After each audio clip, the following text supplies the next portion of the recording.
राजनीति में एक कहावत है, जब सत्ताधारी सवालों के जवाब देने से डरने लगे, जब हुक्मरानों के पास अपने गुनाहों को छिपाने का कोई तर्क न बचे, तो वो संसद जैसे लोकतंत्र के मंदिर को नुक्कड़ के ड्रामे में तब्दील कर देती है। आज देश के 140 करोड़ लोगों ने ठीक यही तमाशा अपने टीवी स्क्रीन पर देखा है। कल तक देश के संसदीय कार्य मंत्री किरेन रिजिजू सीना ठोक कर कह रहे थे कि सब्र रखिए, कल देश के गृह मंत्री अमित शाह सदन में आएंगे और दिल्ली के जंतर मंतर पर छात्रों पर बरसी लाठियों का जवाब देंगे। देश के युवाओं को लगा कि शायद आज अहंकार टूटेगा, शायद आज न्याय की बात होगी, लेकिन आज सुबह क्या हुआ? जवाब तो दूर की बात, अमित शाह का सामना विपक्ष से कराने के बजाय भारतीय जनता पार्टी ने अपने सांसदों की एक फोर्स को संसद के मकर द्वार पर प्रदर्शन करने के लिए उतार दिया। जी हाँ, सत्ता पक्ष जिसके हाथ में देश की चाबी है, वो खुद विपक्ष की तरह तख्तियां लेकर प्रदर्शन कर रहा है। क्यों? क्योंकि उन्हें जवाबदेही से भागना है। आज संसद परिसर में जो हुआ वो महज एक घटना नहीं, बल्कि सरकार की बौखलाहट का सबसे बड़ा सबूत है। सत्ता पक्ष के सांसद मकर द्वार पर राहुल गांधी के खिलाफ पोस्टर लेकर खड़े थे। वे गला फाड़ फाड़ कर एक झूठा नैरेटिव गढ़ने की कोशिश कर रहे थे। उसी भीड़ में बीजेपी के सांसद मुकेश दलाल थे, जो लगातार एक ही रट लगाए हुए थे कि राहुल गांधी झारखंड क्यों नहीं गए। उनका मकसद सिर्फ इतना था कि कैमरों के सामने यह साबित किया जाए कि विपक्ष युवाओं के मुद्दों पर गंभीर नहीं है। लेकिन राजनीति में कभी कभी एक मुस्कान और सीधा वाक्य करोड़ों रुपए के प्रोपेगेंडा को ध्वस्त कर देता है। हुआ यूं कि वहां से कांग्रेस नेता प्रियंका गांधी गुजरी। वो इस ड्रामे को देखकर नजरअंदाज कर सकती थी, लेकिन वो रुकी बिना किसी चिल्ला चोट के, बिना किसी ड्रामे के। प्रियंका गांधी बेहद शांत अंदाज में मुस्कुराते हुए बीजेपी सांसद मुकेश दलाल के पास गई और उनकी आंखों में देखकर एक ऐसा सच बोला जिसने बीजेपी के इस पूरे विरोध प्रदर्शन की हवा निकाल दी। प्रियंका ने स्पष्ट शब्दों में कहा, मैं हूबहू उनके शब्दों को यहाँ दोहरा रही हूँ, राहुल गए हैं और छात्र प्रदर्शनकारियों से मिल भी चुके हैं। बस एक सेकंड में सारा शोर शांत हो गया। बीजेपी सांसद निशब्द रह गए, क्योंकि सच्चाई यही थी।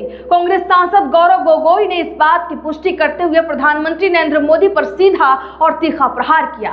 गोगोई ने साफ कहा कि राहुल गांधी ने सोमवार को लाठीचार्ज के बाद शाम में ही घटना की निंदा की थी। उन्होंने पीएम मोदी की तरह 2 हफ्ते बाद सोशल मीडिया पर वीडियो बनाने का इंतजार नहीं किया। अब सवाल यह है कि आखिर बीजेपी को यह मकर द्वार वाला ड्रामा करने की जरूरत क्यों पड़ी? इसका जवाब है डर। 20 जुलाई की वो तारीख देश का युवा भूला नहीं है। जंतर मंतर पर अपने हक की मांग कर रहे, पेपर लीक और परीक्षा व्यवस्था के खिलाफ शांतिपूर्ण प्रदर्शन कर रहे छात्रों पर बर्बरता से लाठीचार्ज किया गया। सवाल यह है कि वो आदेश किसका था? विपक्ष का नेता राहुल गांधी ने आज सदन के बाहर और भीतर जो स्टैंड लिया है, उसने सरकार की रातों की नींदें उड़ा दी है। सरकार कह रही है कि अमित शाह चर्चा के लिए तैयार है, लेकिन राहुल गांधी ने सरकार के इस छलावे को सिरे से खारिज कर दिया। राहुल गांधी ने 2 टूक शब्दों में कहा, और इसे ध्यान से सुनिए। उन्होंने कहा, हमें शाह की राय नहीं सुननी, बल्कि यह जानना है कि छात्रों पर पुलिस कार्यवाही और गोलीबारी का आदेश किसने दिया था। राहुल गांधी का यह बयान सीधे अमित शाह के गिरेबान तक पहुंचता है। विपक्ष ओपिनियन नहीं मांग रहा, विपक्ष ऑर्डर देने वाले का नाम मांग रहा है, और यही कारण है कि लोकसभा से लेकर राज्यसभा तक हंगामा बरपा है। आज सुबह 11 बजे लोकसभा स्पीकर ओम बिरला ने सदन चलाने की अपील की, लेकिन बिना जवाबदेही तय किए विपक्ष पीछे हटने को तैयार नहीं था। मजबूरन लोकसभा और राज्यसभा दोनों की कार्यवाही को दोपहर 2 बजे तक के लिए स्थगित करना पड़ा। लेकिन दोस्तों, बात सिर्फ छात्रों पर चली लाठियों की नहीं है। मोदी शाह की इस सरकार के दामन पर अब ऐसे दाग लग चुके हैं जिन्हें उनके समर्थक भी नहीं धो पा रहे हैं। जरा सोचिए, जो सरकार धर्म और भगवान राम के नाम पर सत्ता में आई हो, उसी सरकार के राज में राम मंदिर के चढ़ावे की चोरी हो जाए तो इसे आप क्या कहेंगे? क्या आपको लगता है कि जो सरकार राम के नाम पर आए चंदों का हिसाब नहीं दे पा रही है, वो आपके बच्चों के भविष्य का हिसाब देगी?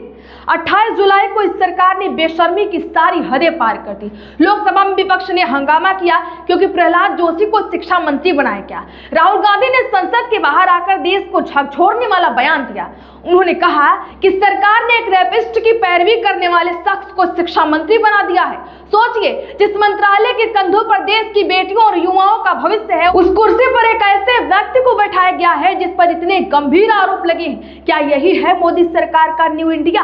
और जब सरकार हर तरफ से घिर जाती है तो वो अपने बचाव के लिए कैसे हास्यास्पद दलीलें देती है, इसका उदाहरण है बीजेपी सांसद कंगना रनौत। आज उन्होंने राहुल गांधी पर निशाना साधते हुए कहा, राहुल गांधी ने चर्चा करने से इनकार कर दिया है। शुरू में उन्होंने कॉकरोच प्रोटेस्ट पर चर्चा की मांग की थी, लेकिन जब उन्हें इसके लिए बुलाया गया तो उन्होंने मना कर दिया। वे देश के साथ धोखा कर रही हैं।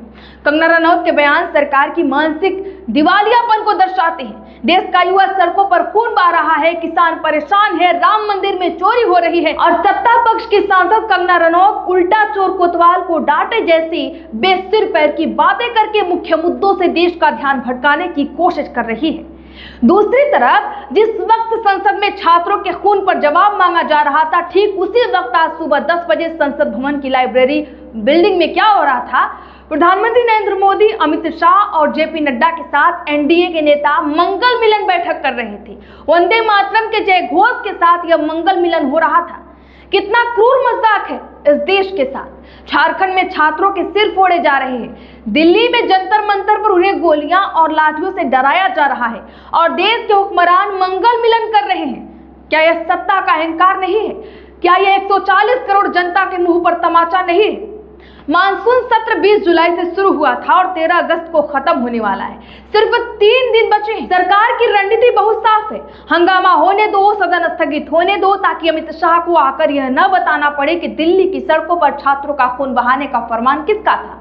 सरकार लोकसभा सीटें 816 करने जैसे संविधान संशोधन बिलों को चुपचाप पास कराने की फिराक में है। एमएसएमई बिल ध्वनिमत से पास करा लिया जाता है, लेकिन जब बात युवाओं के पेपर लीक की आती है तो सरकार के मंत्री बंगले झांकने लगते हैं। यह देश अब दो राहे पर खड़ा है। एक तरफ वो सत्ता है जो संसद के मकर द्वार पर झूठे पोस्टर लेकर खड़ी है, जो सवालों से भाग रही है, जो छात्रों की आवाज को लाठियों से कुचल रही है, और दूसरी तरफ वो विपक्ष है जो आंखों में आंखें डालकर सवाल पूछ रहा है कि आदेश किसने दिया था। अब फैसला आपको करना है। क्या आप एक ऐसी सरकार चाहते हैं जो आपके सवालों का जवाब देने के बजाय आपके सामने छद्म राष्ट्रवाद का नाटक करे, या आप चाहते हैं कि देश का गृह मंत्री संसद के पटल पर आए और बताए कि उसके राज में युवाओं का भविष्य क्यों रौंदा जा रहा है? इस पूरे सियासी ड्रामे और सरकार की तानाशाही पर आपकी क्या राय है? क्या आपको लगता है कि अमित शाह सच में छात्रों के सवाल से डर गए हैं? नीचे कमेंट बॉक्स में अपनी राय जरूर लिखें। आपके विचार इस लोकतंत्र की सबसे बड़ी ताकत है। अगर आपको यह बेबाक रिपोर्ट पसंद आई हो तो इस वीडियो को तुरंत शेयर करें ताकि देश के हर युवा तक यह सच्चाई पहुंचे। चैनल कैग मीडिया को सब्सक्राइब करना बिल्कुल ना भूलें, साथ ही घंटी का निशान भी दबा लें।